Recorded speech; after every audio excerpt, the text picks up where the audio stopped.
The whole purpose of creating Open AgriNet as a network of practitioners and organizations. So when we look at some of the challenges that actually hinders our work in digital agriculture around the world, we have a collective problem of addressing access. There are limitations in terms of fragmentation with respect to this access and fragmentation across many divides. We have several pilot missions around network-like efforts underway in agriculture, but then they all need to be scaled. It needs to be seen from the lens of population scale realization. We obviously need a lot of forums where we can collectively collaborate and work together and obviously learn from each other, because there are important interventions and practices happening in different parts of the world. How do we bring all of this together so that we can learn from each other and as well as adapt in our own respective missions is an important thing. And finally, some of the necessary and important agendas that we need to cater to around sustainability, around climate resilient practices are an important intervention that the sector also needs to accommodate as we move ahead. And we need to plan for not just the 2030 SDG agenda, but even beyond. So given all of this, the first step is to establish this global community of practice, or the network of practitioners and organizations, bringing our collective strength and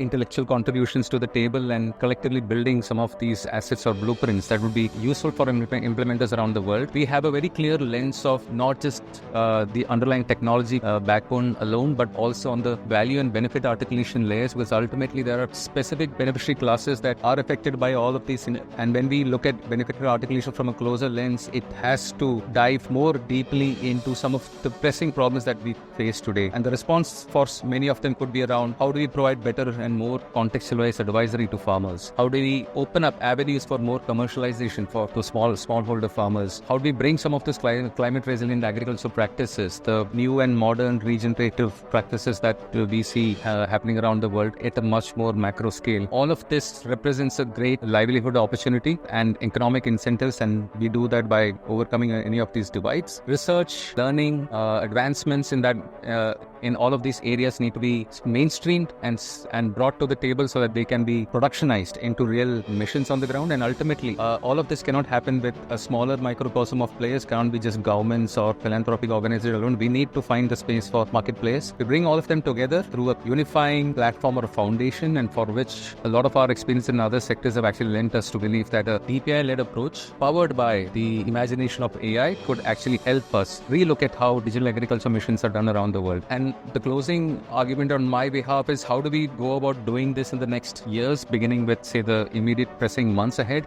The entire exercise is a co-creation exercise. Step one would be to build a global blueprint, learning and drawing upon experiences from everyone around the world. Obviously, adoption of these new practices around the digital agriculture implementations based on a DPI AI pivot needs to have its own set of playbooks, its own set of mechanization tools around several pillars like policy governance, bringing in ecosystems as well as in the underlying tech. We need to think and build and possibly curate several digital public goods that would be useful for the entire community across the board. Not everything has to be built from scratch. There are enough tooling layers available around the world which could be scaled up for larger use. And ultimately, a lot of these learnings and practices and dialogues need to be disseminated better, for which Open AgriNet represents the right forum. So the idea is for all of us to collectively come together, share and exchange a lot of these learnings, and collectively build some of these assets and then adapt it to our respective mission.